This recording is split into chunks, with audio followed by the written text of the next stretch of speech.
Kevin,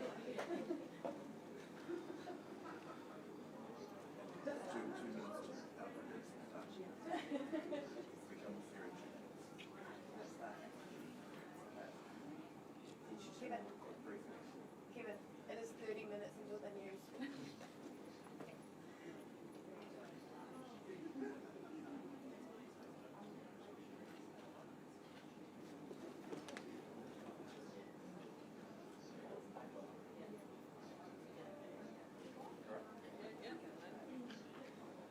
Afternoon, everyone. Thanks for your patience. It's almost evening, isn't it? Grainne is happy to take your questions. How do you justify keeping your job? There's a great deal of work to be done, and we are showing progress, and looking forward to continuing that. Do you have the full confidence of your team?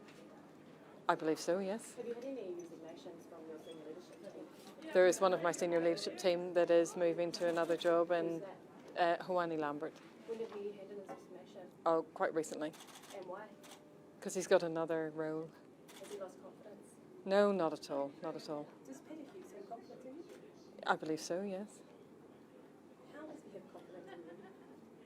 Well, he meets with me regularly. He's very supportive. He supports and backs all of his chief executives. You seem to wind back the concession that you made last time you were in front of this tribunal and seem to say it's more of a system-wide problem of structural racism than a Oranga Tamariki problem. Why is that? I always said it was a structural racism problem. That was the concession that was made. So you don't think that Oranga Tamariki has a structural racism problem? I think that society has a structural racism problem, and all of our institutions have a structural racism problem. Is that not reflecting on your concessions though? No, not at all. I think that the concessions were made. They were well considered. They were traversed by many people. They had been thought about for a very long time.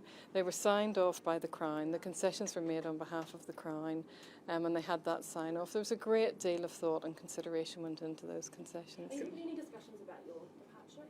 No, So you're not going to be leaving? no. In mitigating some of the racist talk, I see the department has created partnerships with iwi. Can you talk to us about that? Oh yeah, look, we have been really privileged to be able to partner with a range of iwi.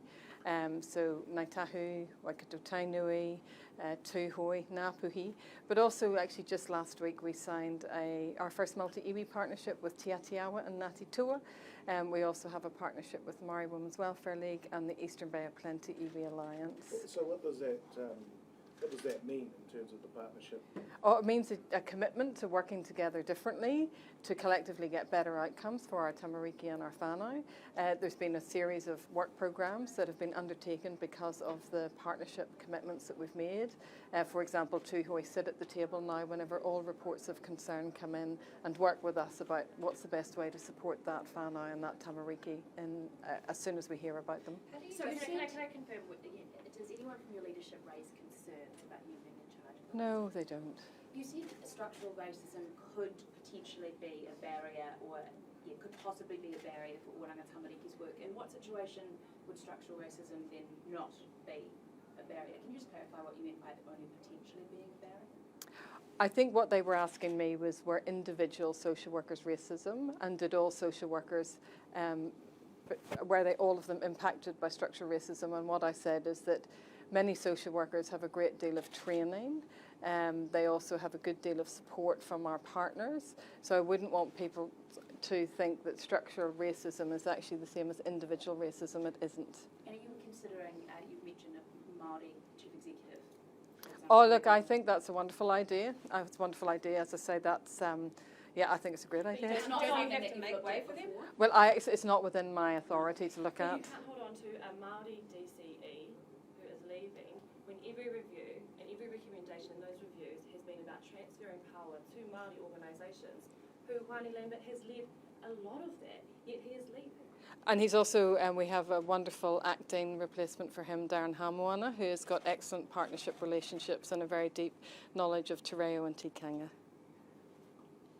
How do you justify the practice of reverse uplift? Every situation is dealt with on an individual basis, case by case. There are many whānau that come forward and want to be part of the life of the Tamariki or the rangatahi, and then we need to work with that whānau and work with that Tamariki to look at what is the best long-term option for that child. Was it about boosting the statistics of putting Māori children with whānau? No, not at all, and any decision to change the placement of whānau does need to be considered by the lawyer for child and also often the family court. Do you think you have the confidence of the public? Oranga Tamariki does incredibly tough work, and it is really important that we do get the support of the public. You personally, do you think that you have the support of the public? I think the public want children to be safe and well in New Zealand. I'm just going to ask you that again. Do you have the confidence of the public? Well, are there any pending partnerships with other iwi?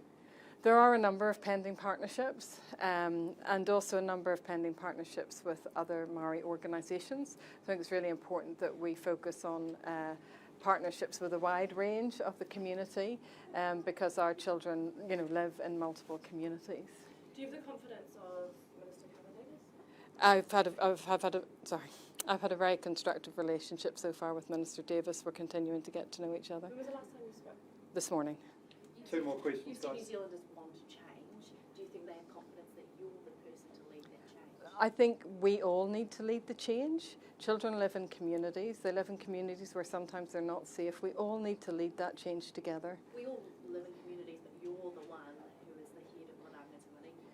So does the public have confidence in you to lead it from the top? That one person in that one We role? all need to lead the change together. You highlighted the need to address disparities affecting Māori. Is that just tinkering? No, not at all. If we don't address the disparities, then we're not going to get different outcomes. Is it enough to achieve the transformational change that Māori are asking for? I think Oranga Tamariki addressing them on their own is not enough to achieve it because what I find in a number of my conversations with Māori is that they're asking for changes in terms of employment and housing and income. So there's a wide range of changes that Māori want to see. You also described 7AA as being incredible. How confident are you that every site, Oranga Tamariki site in the country, are following 7AA? Oh, I'm very confident that every side is very aware of it and they're working with it. It is a new piece of legislation and we're going to keep learning. And and I think that's really disappointing because 7AA was actually written by Māori for Māori, and I'm really quite surprised that he has such a low view of that. Well, we've been working with our partners to implement it. We've been getting feedback. Our 7AA report is an annual accountability statement. It's a very detailed report. Our partners tell us that they see it working for them and working for the Tamariki and the whānau. You have Professor Potemara, tribunal panel member, saying that he has grave concerns about how you would or not implement Puātu Atatu. Is that quite concerning coming from someone like that? Puātu Atatu is something that is very wide-ranging and it covers all government departments. It's not just for Oranga Tamariki. If you actually look very carefully at the recommendations, there are parts that Oranga Tamariki can do, but there's many parts that are dependent on society and other agencies. Grainne, what skills does Darren Homewana bring to the organisation? Oh, so Darren is so he's got great tikanga knowledge. He whakapapas back to Ngāti Hawa and Waikato Tainui. He was running a Māori iwi social services provider up there. He's been involved in A2 whānau, so has a very deep understanding of family violence. He has a background in social services and he has wonderful relationships and the support of many senior Māori iwi leaders. Where's Waitangi Tribunal going? He's going to the Department of Internal Affairs. Thanks, guys. Thanks for your time. Thank you. Thanks, Grainne.